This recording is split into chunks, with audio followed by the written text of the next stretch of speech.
Okay. Hey, everybody. Welcome to our live Orange and Brown Talk podcast. I am Dan Labbe, and I am bringing in Lance at Reisland now. I know this is working, Lance, because we've already got some folks in the chat talking to us a live Orange and Brown Talk podcast. Lance, how are you? I'm very well, Dan. How are you tonight? Doing well. Let's get the nuts and bolts out of the way here. Obviously, the Browns 30-10 winners in Carolina in their preseason opener is what it is with these preseason games. I'm old enough to remember the Browns going 4-0 in the preseason and then going 0-16 immediately after. Look, a lot of good to get into here today. And we're obviously going to start with the guy everyone wants to talk about. And I haven't opened up the chat yet. I'm sure when I do open up the chat, there's going to be a lot of talk about this guy, Shedeur Sanders. So give me your Cliff's notes here, and we'll really dig into what he did today. But I mean, what did you think of what Shedeur Sanders was able to do in about 2.5, maybe almost 3/4 of work tonight? Well, first thing I always like to say as a coach is you got to enjoy the victories. You got to enjoy the things that you do well, right? Because if you don't, then it drags on. So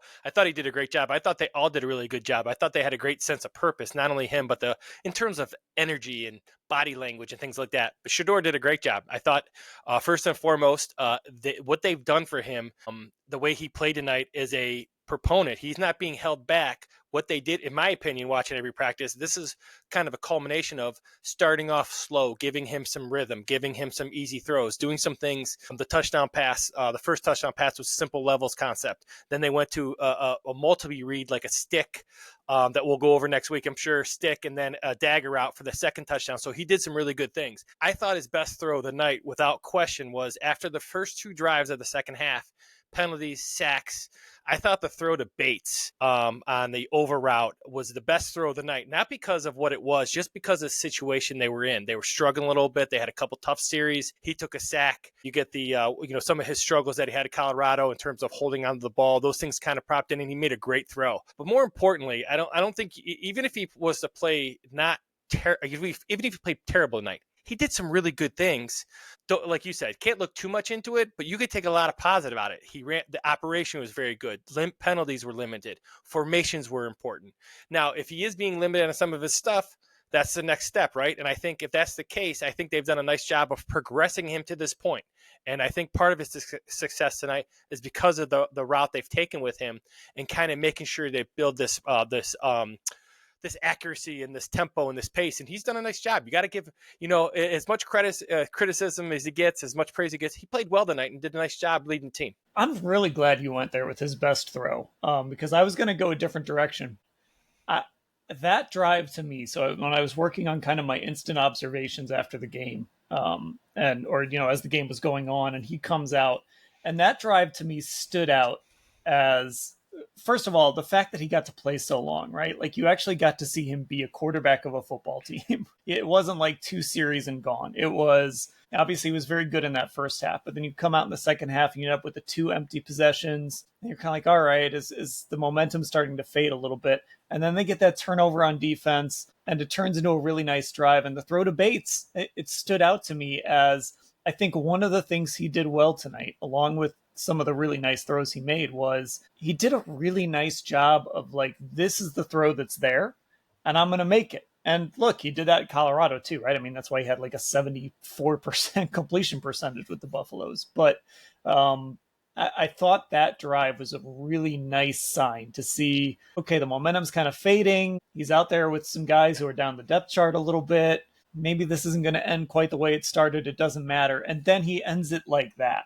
Puts together a really nice touchdown drive. It ends on the little end around to Larvadain. I thought that was a really good sign to see him do that. You don't get to see that a lot in the preseason. You don't get to see guys have, it wasn't a full game, but have almost 3/4 to where there can be real ups and downs. Well, and the thing about it too is that he did get to go through some of those ups and downs, right? You didn't have to come out after you had a terrible series or good series. He went through some highs and lows, which I think is very important for a quarterback, especially at that level.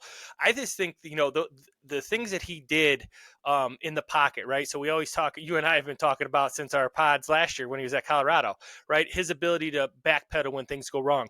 You saw some of that, but for me, I also saw him step up a couple times, which tells me he's working working on. I also saw a lot more fluid footwork from underneath center and the mesh with the running backs in both in the run game and then play action game. That's all work in practice. So he's done a really nice job of improving his footwork from underneath center, improving his footwork in the gun, stepping up. Obviously, he had some scrambles that he'll go back and say, listen, for me, the scrambles are okay. What I've noticed is that those are unnecessary hits those guys have to take when you do those long scrambles and things like that. So he's got to learn to protect himself, which I think he will. But yeah, I think the idea of like it was kind of fading away, it was the second half, it's the preseason game. But I think as a whole, that's kind of what you needed to see out of the Browns, not just him. This is a team coming off a really, really bad record with high expectations. And there are no expectations, which I think is the worst thing in the world because then you become complacent. So I thought they did a nice job of keeping that momentum up.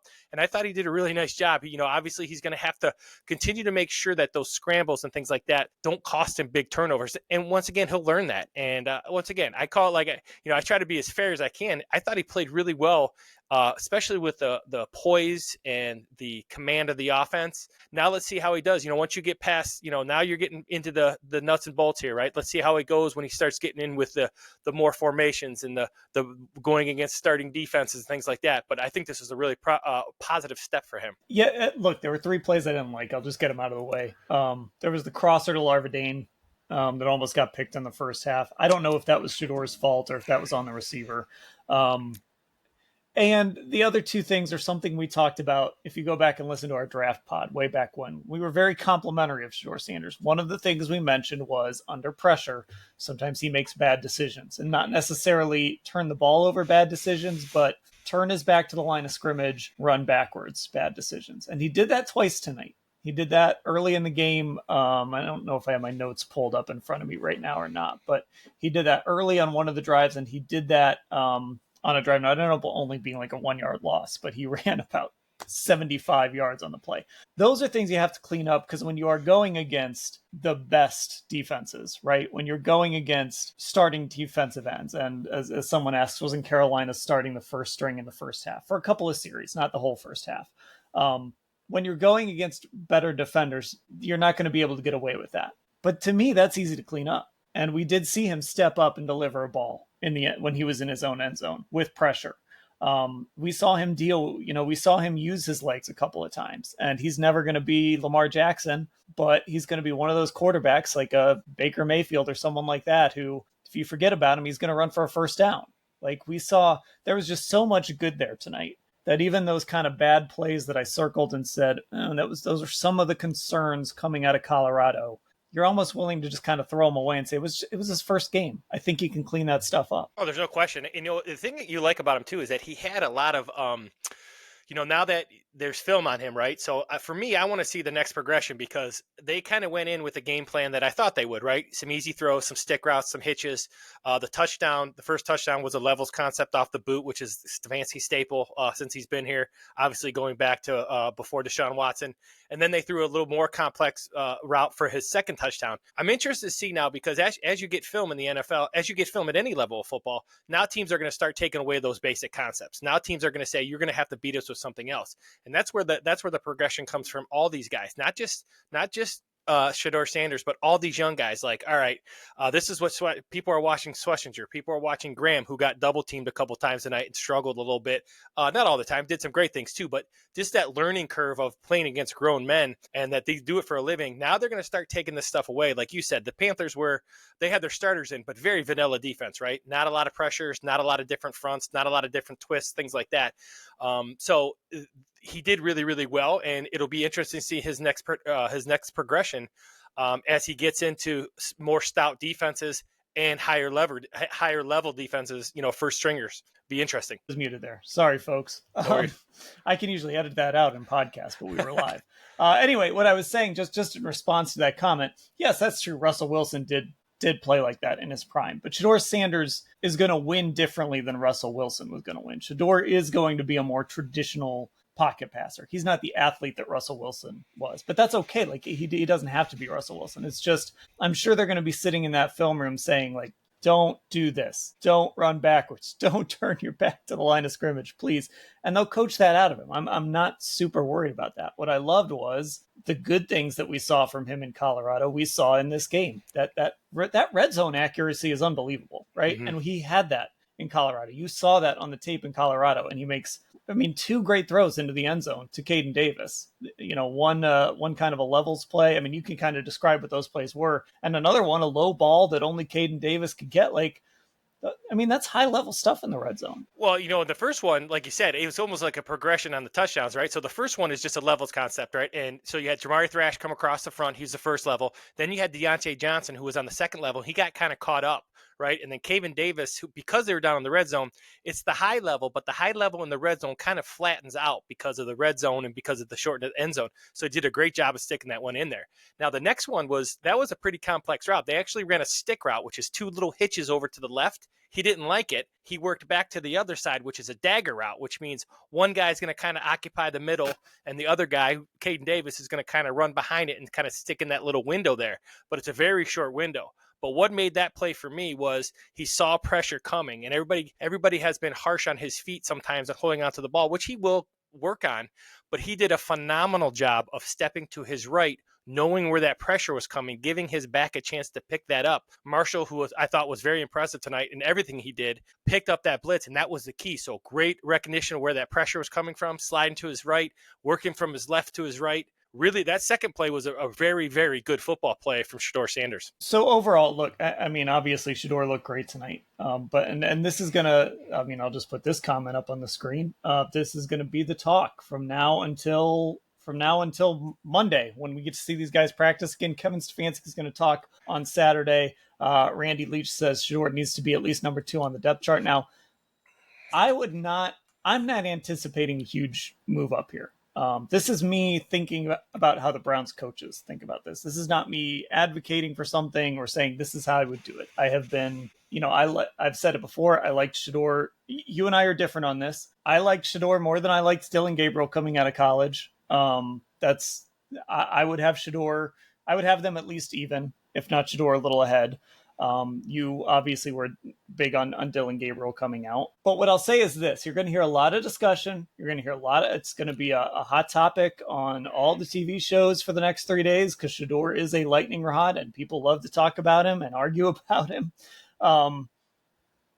Going into these 2 practices in Philly, off of a game where he is really the only quarterback in this competition that played, so we don't have anything to compare against. I don't think these coaches are going to make the big move that a lot of folks in our chat are going to want to see. Now, could he get some first-team reps on Monday? Maybe. I don't know if they're going to go to Philly, though, and start giving him first-team reps. I agree with Water Tower. I would like to see him continue to get an honest chance, but I think the key word here, if you're watching this competition from the outside with the way the Browns are going to approach this, is patience. And you might not love to hear it, but I think that's going to continue to be the theme of what they do. It's going to be patience. Well, the thing I would think about, and I would address, as I've told a number of people who have reached out to me tonight and said he should be the guy, is, I think you also have to give a little bit of credit to Kevin Stefanski and his staff, right? Because I think of it differently than some, in terms of not being held back, actually being guided in the right direction. Because there's nothing worse than being thrown out there as a player in any sport and not know what you're doing, or have the right tools or the right fundamentals or the right mechanics or whatever it may be, that kind of got him where he's at. And they have a pick who's a 5th round pick who played really, really well tonight. And I think part of that is not because he's being held back in practice, because he's doing the right things in practice. He seems to be listening. He says all the right things to you guys when he's being interviewed. They do that stuff after practice. He seems engaged. He doesn't have bad body language, so he's carrying himself very well.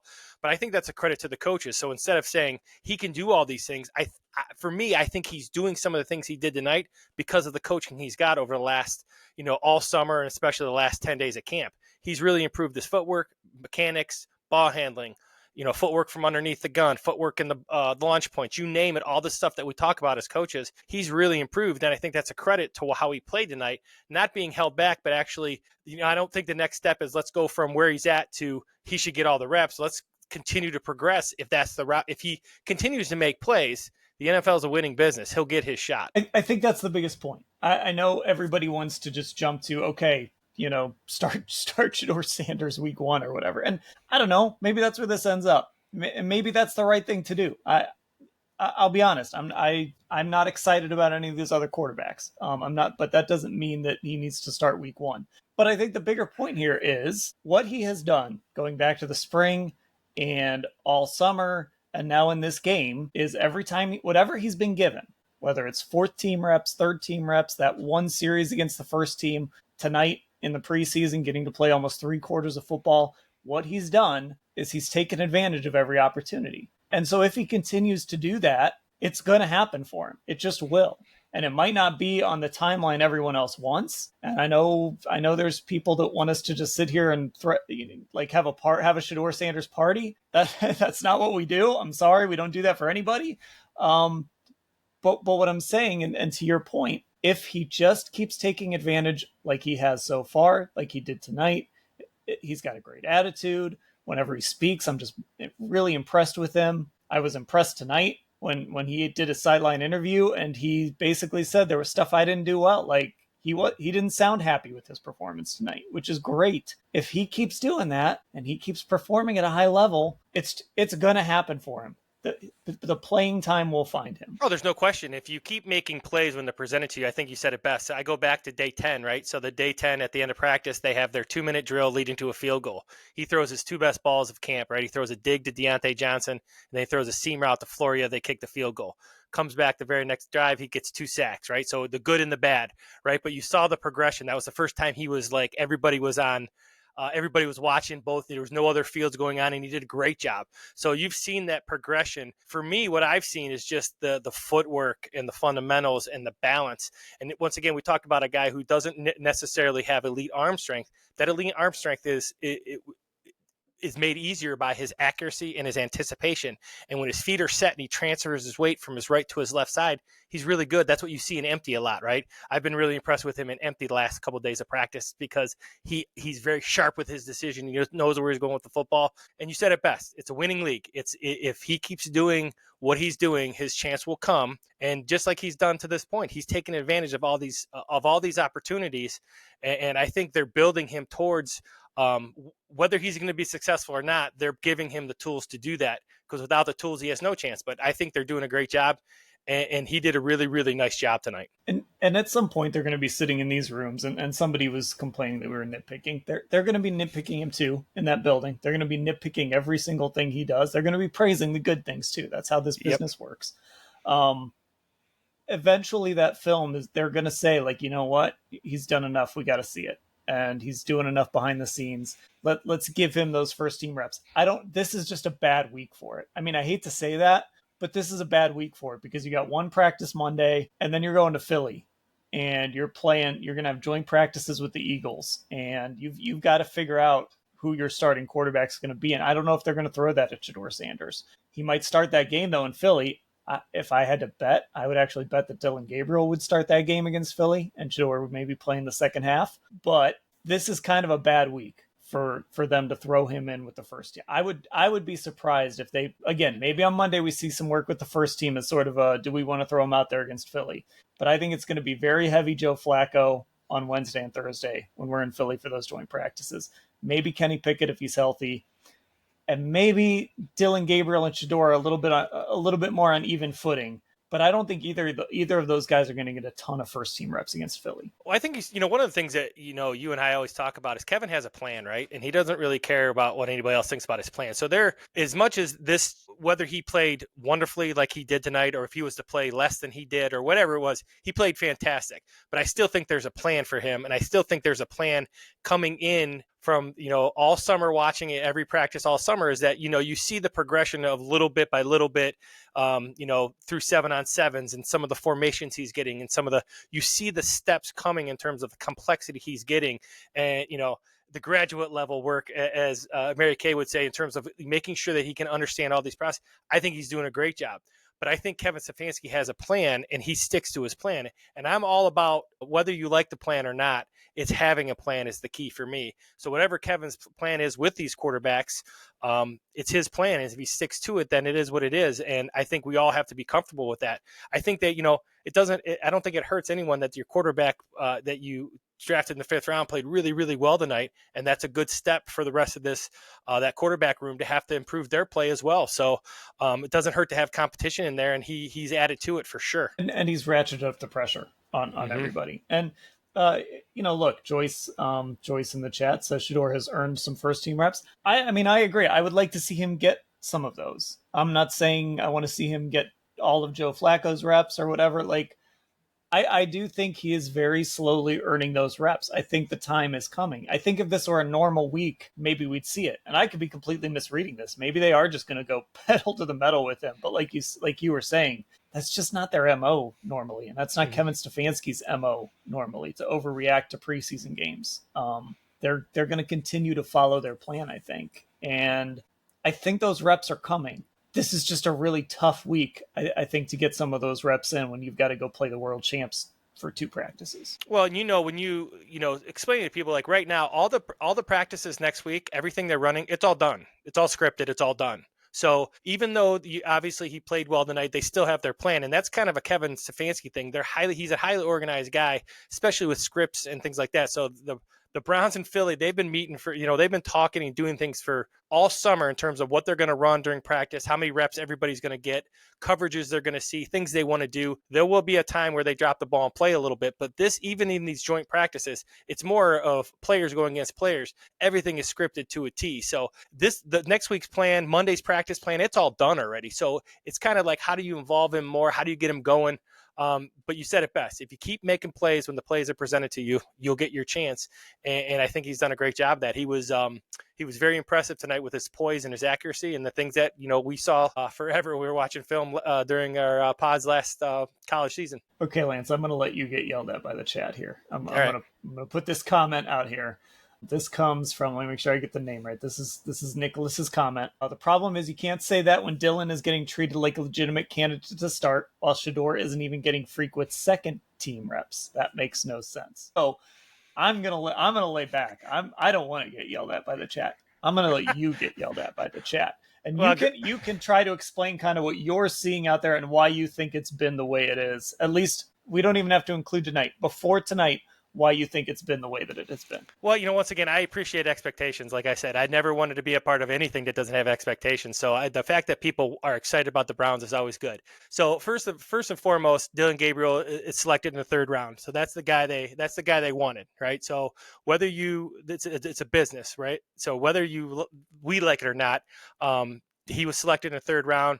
He fits Stefanski's style, right? First and second down, boot, play action, gets rid of the ball quickly.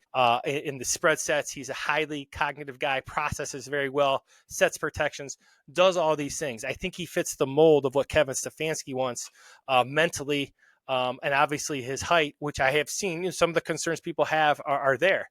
Now, as we've watched practice, the thing that doesn't always stick out sometimes is guys are a little bit more gamers, right? And Shedeur is a guy who makes plays when plays are presented to him, and that's just how he's always been. Now he's got to tighten up some of his fundamentals, but as a fundamentally sound, sharp, polished quarterback, Dylan Gabriel is about as good as it gets in terms of fundamentals, drops, footwork, things like that. However, it's a product-based business. In the last 3 days of practice, he was not very accurate. And even though everything was very good, he wasn't very accurate. And if you're not very accurate, it's tough to play quarterback, even if you do all that other stuff right. So, and then obviously Shedeur has taken some advantage. And I go back to that 2-minute drill, which he made 2 huge throws in a pressure type situation, leading to a field goal in practice. So, I think Dylan Gabriel is still a really good quarterback. I still think Dylan Gabriel is still in the hunt to be a quarterback for the Cleveland Browns.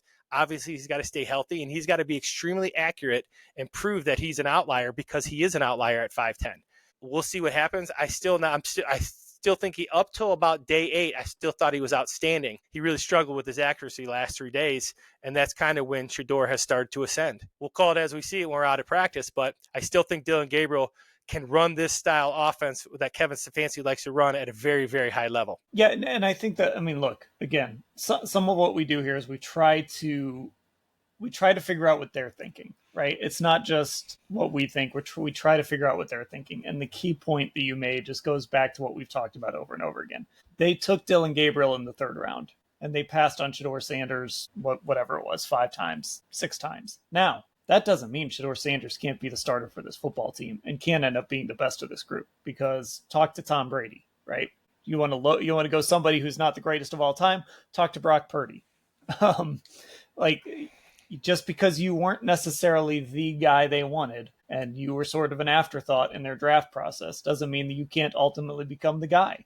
And right now, Shedeur Sanders showed us something. And I think he's been showing us things all camp, that like the accuracy, he is aggressive on that deep ball. Like that's part of why I want to see him with the first team a little bit. I want to see him throw a deep ball to Jerry Jeudy. I want to see him take some shots, And so again, whatever you thought of Dillon Gabriel, whatever I thought of Dillon Gabriel, whatever everybody in our YouTube chat thought of Dillon Gabriel, it doesn't matter, because the Cleveland Browns thought very highly of Dillon Gabriel, and they're not just going to give up on him. But that being said, at some point, if Shedeur Sanders can just keep pushing, he can push his way past Dillon Gabriel. I don't know how long it's going to take, and I don't know what it's going to take, but it can happen still. Well, and the thing about what's happening too is that he can, if the more plays he makes, the more opportunities he gets, the more, when everybody, one of the things that was brought up to me tonight was, how is he going to do when he's in there with the starters? Well, two things can happen when you play against starters from other teams is, first of all, if you throw a post, you're throwing a post to Jerry Jeudy,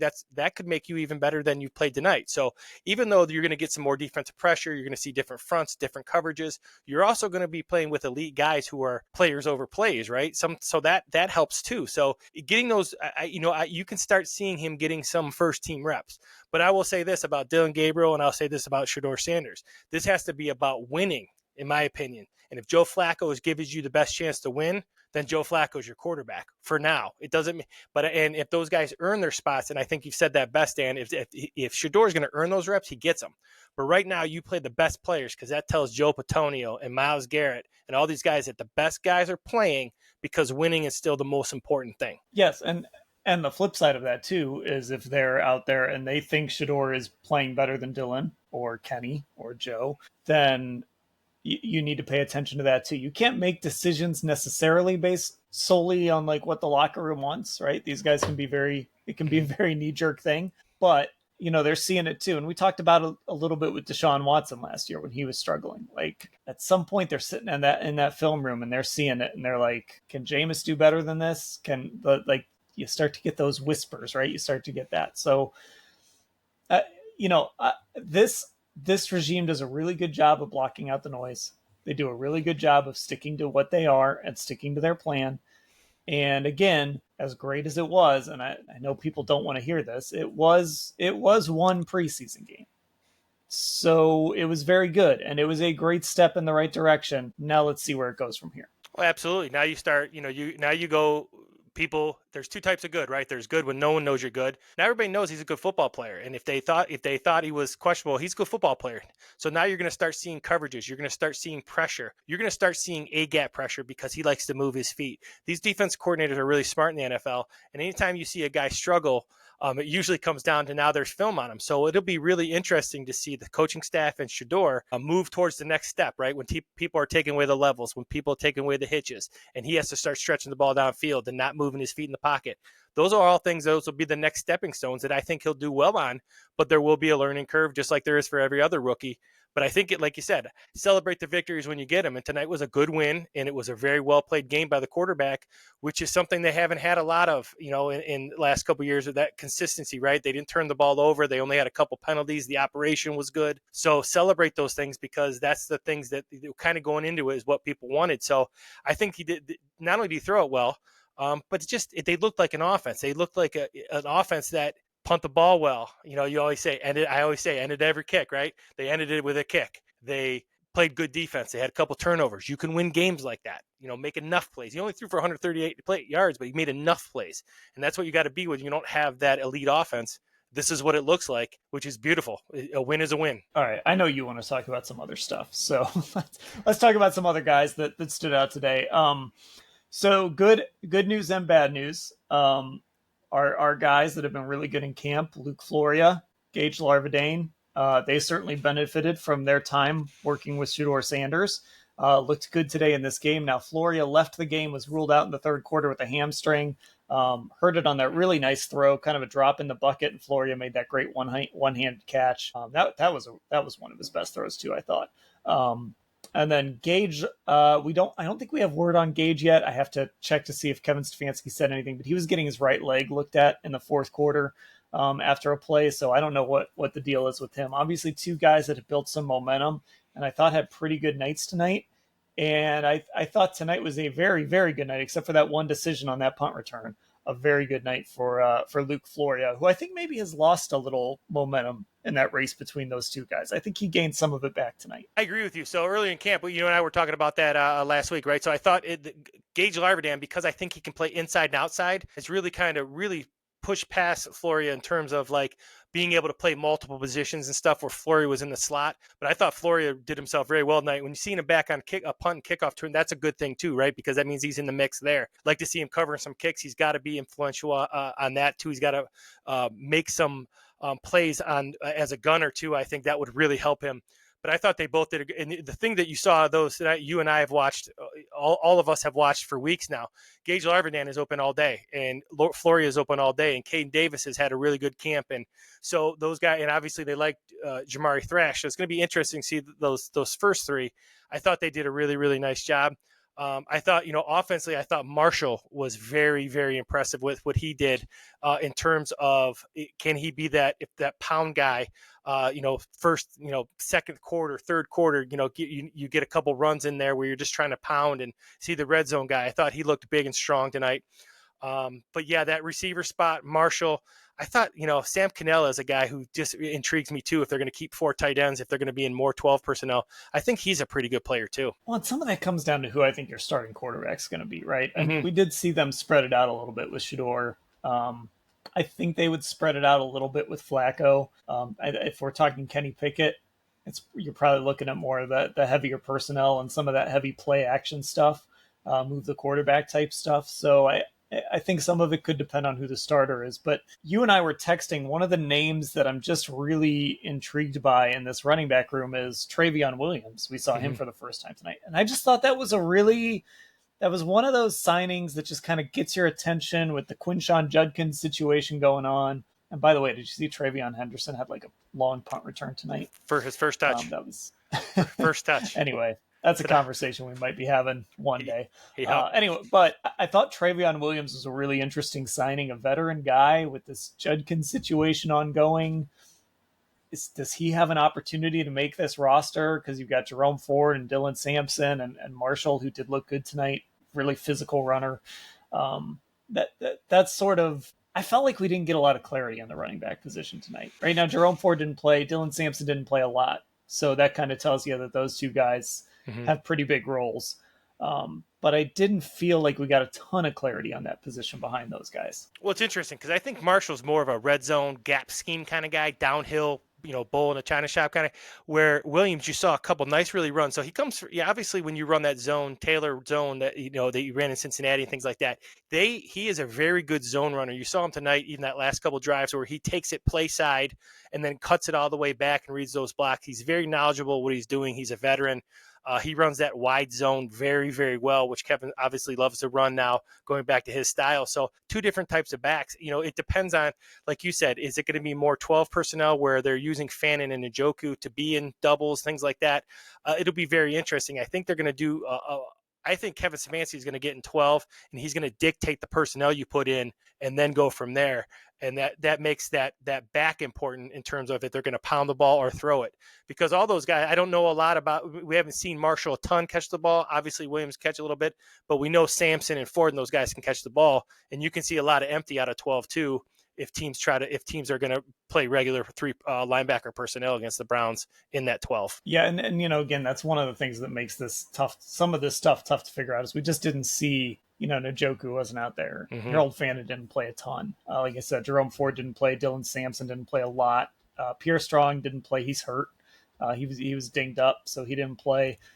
Receiver-wise, we didn't see the guys at the top of the depth, which again speaks to how good Shedeur was, right? He's throwing to guys who weren't top of the depth chart guys. So that speaks to his performance. On defense, I felt like that early series, that early 3 and out, that was exactly what you wanted to see. It was driven by the front.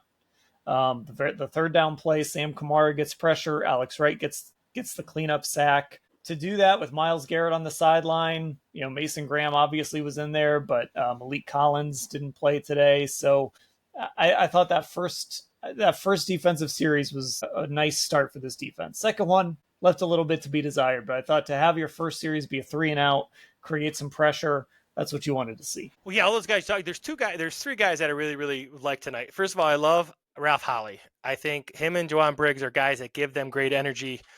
They could be the end of the line. They could be the guys that give you a great look in practice. If that was the case. So I thought they played really well. Carson Schwarzenegger is a guy who's all over the field. The guy who's been impressing me the last 3 days of practice and tonight is Christopher Edmonds, the free safety. And the reason I say that is because I've seen him set the edge with Schwartz's defense. I've seen him play almost a nickel backer. I've seen him on the in the free. I've seen him pretty much everywhere, which is what Schwartz likes to do. Very impressed with his size, his length. I made a couple really nice plays in the red zone going back to day 10. Made a nice play on Njoku, made a nice play on Judy in the flat. Then he made a couple nice plays tonight, both on the line of scrimmage and in the secondary. So I thought the backup secondary, those guys played pretty well tonight, pretty physical. But defensively, for me, it was more about the attitude. A lot of hats to the football. Communication was very good. Lineups were very good. Their gap integrity was very good. They leveraged very well. They didn't get beat outside too much. The touchdown, first touchdown, that one's on McGuire. He'll see that because he got beat outside on contain, and he'll see that. That's just a pass rush move. He's got to make sure he keeps his outside arm free. But I thought the defense as a whole, besides the players, you take the names off the back, I thought they played like a Schwartz defense, right? Just swarming, running around, sense of urgency. You're coming off a bad football season. There should be no easy nights. There should be no easy plays. Every play should look like that, and I thought they did a really nice job. Yeah, and I think when you look at some of these, yes, you mentioned a guy like Juwan Briggs. You mentioned Edmonds, who has been getting a lot of work with Delpit, not doing team stuff for the last week and a half or so.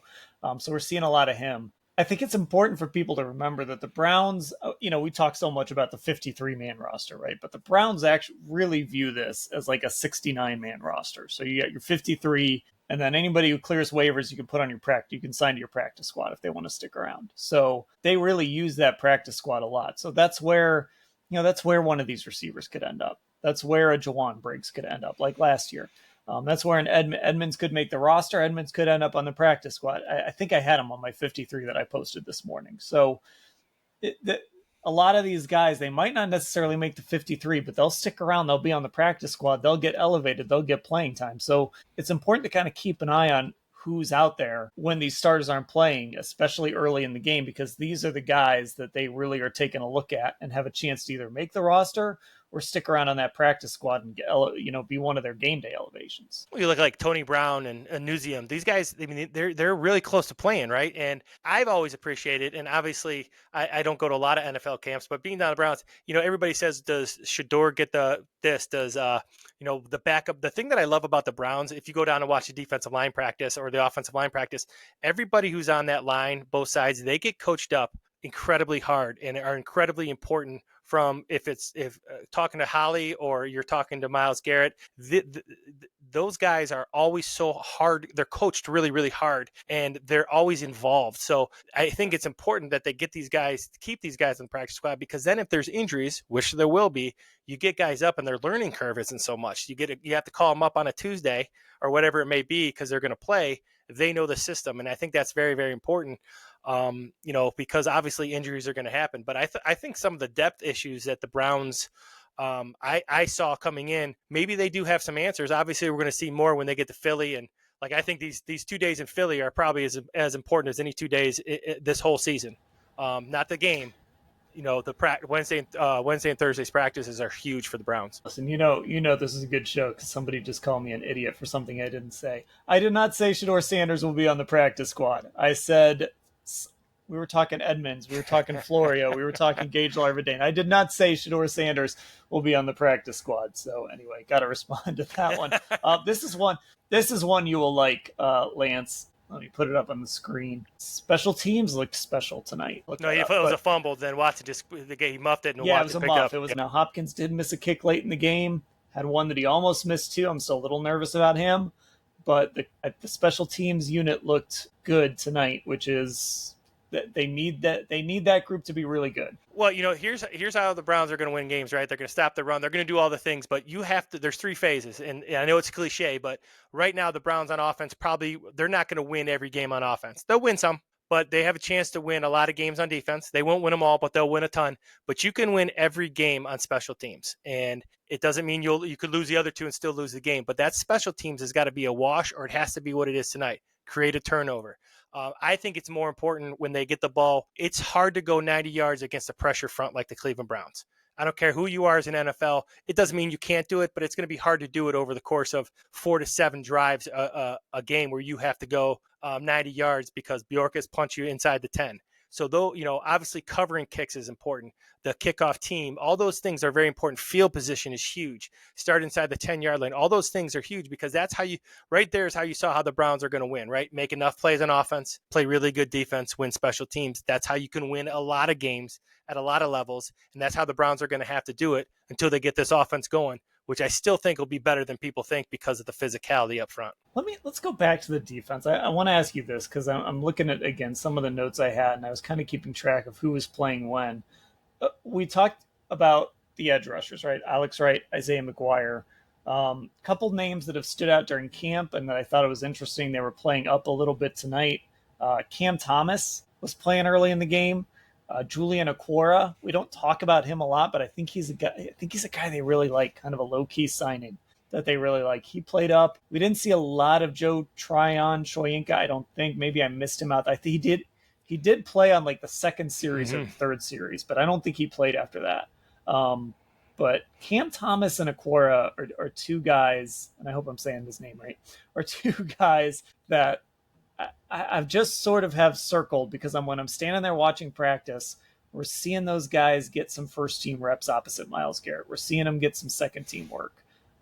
So what do you think of this edge group, and sort of who are some names that you're keeping an eye on? Well, Cam Thomas and Okwara, those are two great calls. Okwara is he worked a fantastic, almost like a ghost dip rip tonight for a sack. He comes off the edge really, really hard. And with those guys are like designated specialists. Now, Cam Thomas for me fits the Schwartz scheme, right? Because he's 6'5", 6'5" plus, he's 270 pounds, and he can play down at the 3 technique. He brings tremendous energy. He's not an overly bendy guy. He's not an overly twitchy guy, but what he is he just keeps coming, and he's long. He's got long arms, and what he does, it gives you depth, right? So the Browns now are creating this depth where they can bring in guys who have tremendous motors going against offensive lines that might be a little bit tired come that second, third, fourth quarter, right? So they're going to come at you in waves with Myles Garrett and Tryon Shoyinka and Collins and Graham, and then you bring in these guys that have great motors and great length and great pass rushing ability. Cam Thomas has been a guy kind of show, it's funny you say that because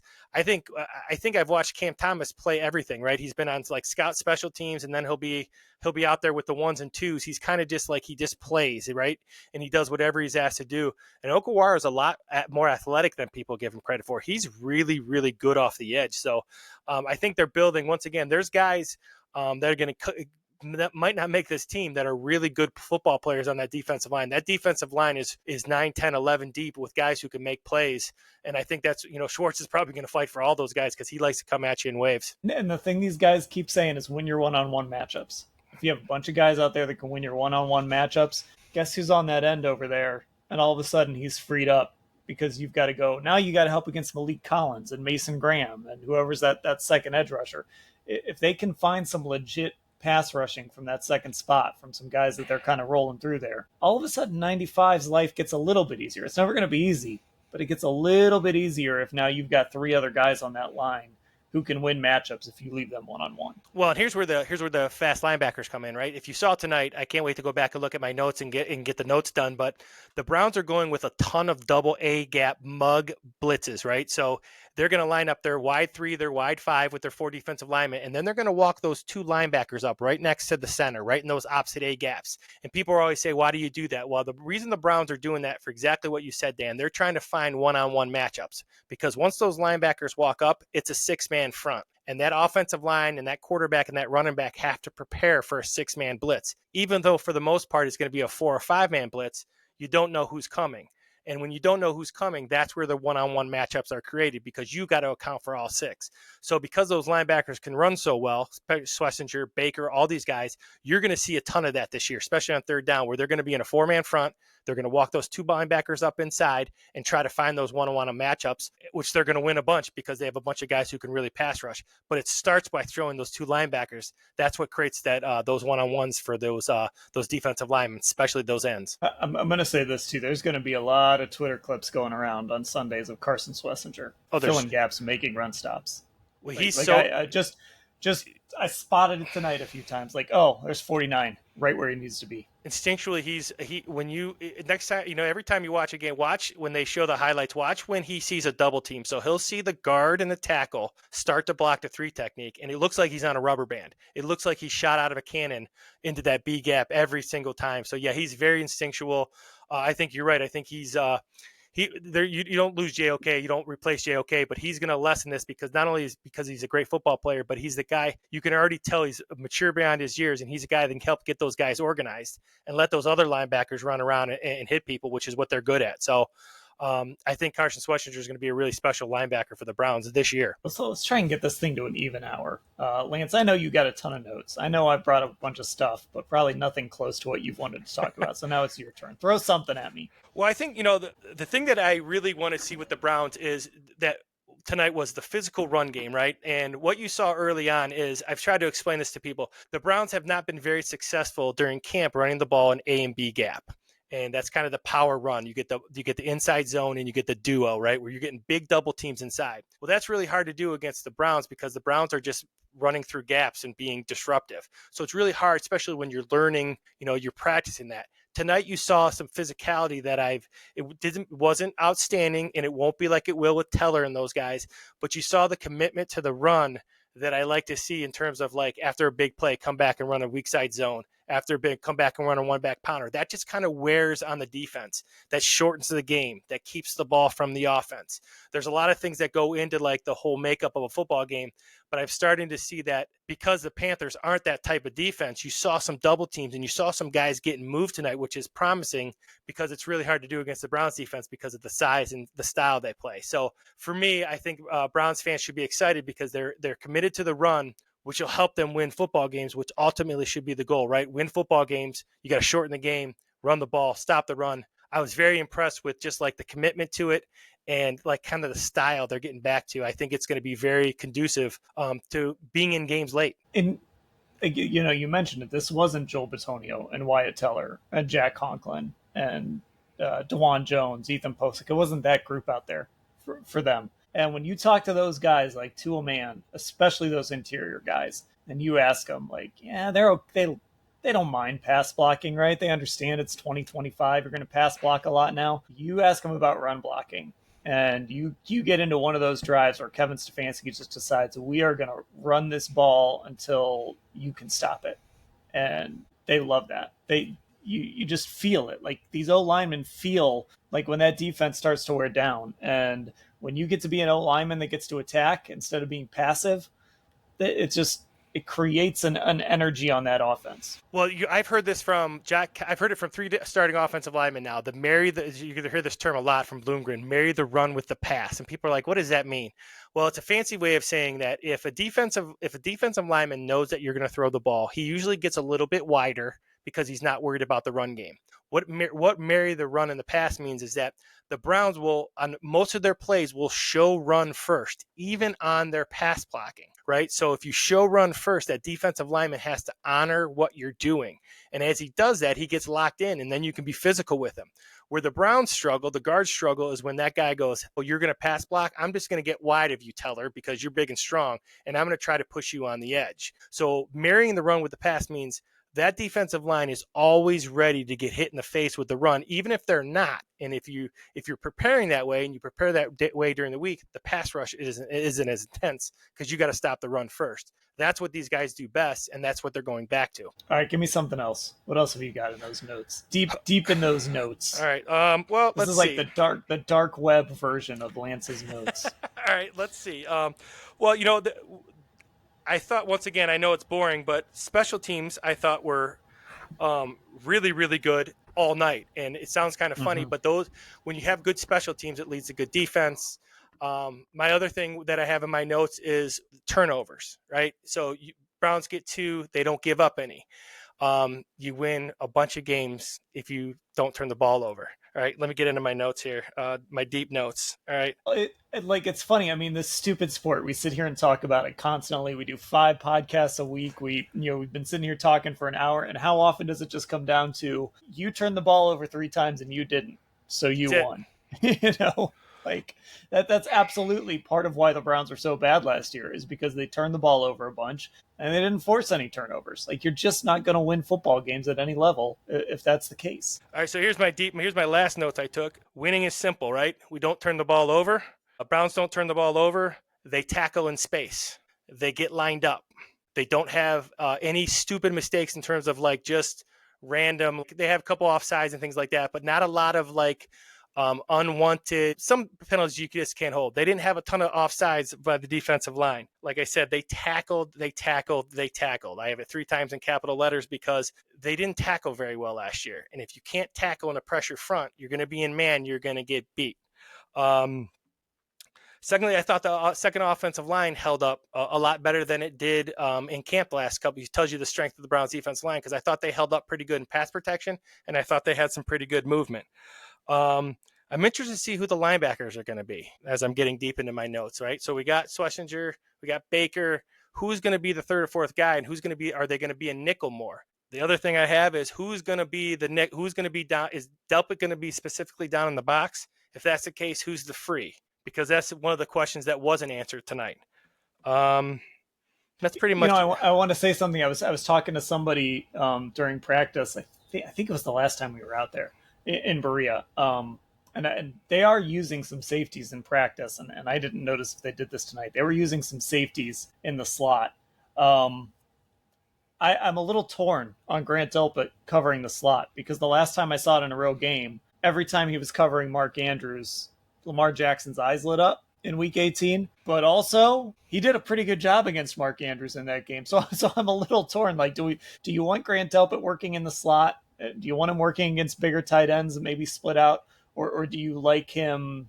Is that a bad role for him, I guess? What do you think? I don't think it's a bad role at all. I think down inside, I think even he covers within 5 yards better, right? So some guys are just space guys, right? And some guys are better in space than other. Grant Delpit, to me, likes to fight in a phone booth. And when he's blitzing, when he's doing all that stuff. So for me, I like when he's on a tight end, or even if he's on a big slot, but he's closer, right? Because then he can use his hands. I think if he gets a speed slot, you got to help over the top, right? You got that one high, then you got other good cover guys. Make sure don't put him in a bad spot. But I think he can match up with any tight end in the NFL for the most part, especially if they're getting pressure and they're trying to get the ball downfield. Remember, I think these guys work better in short areas because they're assuming that the defensive line is going to get pressure. So that's how they practice. And when you practice that way, it's all a dance, right? I'm assuming you're going to get home defensive line, so I don't have to cover these guys, 17 yards downfield. So I'm going to make sure they're covered within 17 or something like that. So I don't know. I like Delpit down in the box covering. I like Delpit blitzing. I like Delpit setting the edge. I like Delpit playing football. It kind of goes back to, some guys are football players, some guys are position guys. For me, Grant Delpit is a football player. He can play the free too once in a while. He can play wherever. He's just a really good football player. He's got to be where there's plays being made. If it's the Ravens, cover Andrews, because that's who Jackson's going to look for. I just like him down in the box because I think he can be involved in so much more because of his athleticism and his toughness. Okay, well, this was a fun night of football. For preseason games, which can sometimes be a grind, we got a really good, great quarterback performance. We got lots of good stuff from this Browns defense. I thought lots of good special teams play. We talked about a lot of it. This was a good preseason football game, Lance, and I know that you are looking forward. You and I and Ashley, Mary Kay, the whole crew, we're going to be in Philadelphia here in about, what is it? We're recording this late on Friday. It's almost Saturday, so it's getting close. We're going to be in Philly real soon, watching these guys go against the world champs. It's starting to get exciting. Yeah, like I said, I think these 2 days are super, super exciting. And like you said about tonight's game, the thing that I liked about the Browns is that they weren't very good last year. And I thought, when a lot of people don't get it, my favorite quarter of a preseason game, I'm probably alone on this, is the fourth quarter, because those are the guys fighting for jobs. And when you see those guys fighting for jobs, it kind of tells you the atmosphere and culture that you have in your locker room. And I thought the Browns did a great job. All those younger guys and guys who don't get a ton of reps in practice, flying around and making plays and understanding their assignments, being coachable. But yeah, you got good quarterback play, some good defensive plays. You got some turnovers. a very good night of football for a preseason game. I think these are important, though, for the Browns this year. I really do, more than I have in my first 4 years here. Okay, Browns practice on Monday. Then they head to Philly for joint practices Wednesday and Thursday. They play the Eagles preseason game on Saturday. Obviously, Lance was on this pod. Mary Kay, Ashley, and I are going to get together. I don't know if we're going to add to this tonight or if we're going to talk tomorrow. Mary Kay is in Carolina at the moment writing a million stories. So we wanted to get something live and we wanted to get something potted before it got too late. But we'll circle back and talk a little more Shedeur Sanders here in the next day or so. Probably hear from Lance when we get to Philly, all of that stuff. So, Kenny, Lance, listen. Our guy Kenny here thinks we're haters for some reason. 12 killed it. We're haters because we spent a half hour talking about how good Shedeur Sanders looked. He looked we're great. Haters. You know what? I understand. Once again, I will say this without hesitation. I love passion. I love expectation. Right. So hey, look, you're watching. You're interacting with us. Maybe you don't like us, but that's okay. We like having you around. It's you know what, and you're right. I mean, he played wonderfully tonight, and not hating on him. I want him to be successful. There's be some goods and bads, but interesting. All right, it's going to be a wild month here before the start of the season. That's for sure. No doubt, Lance, I appreciate the time. Lots of you watching this on YouTube, obviously, but for those of you who catch this on the pod, we were live on our YouTube channel. That's Cleveland Browns on cleveland.com. Check that out. If you're watching on YouTube, you want to check out the pod, Orange and Brown Talk on Apple Podcasts and Spotify. Our football insiders were awesome tonight. Our texters, cleveland.com/Browns, the blue banner at the top of the page. One of our texters informed me that he was going to get blitzed tonight because Shedeur is the guy. Our texters were having a good night. So again, that's football insider, cleveland.com/Browns, the blue banner at the top of the page. Lance, I appreciate you doing this right after the game. I think we should probably do it again sometime. Absolutely. I'll see you very soon. All right. Talk to you later. Thanks for watching, everybody.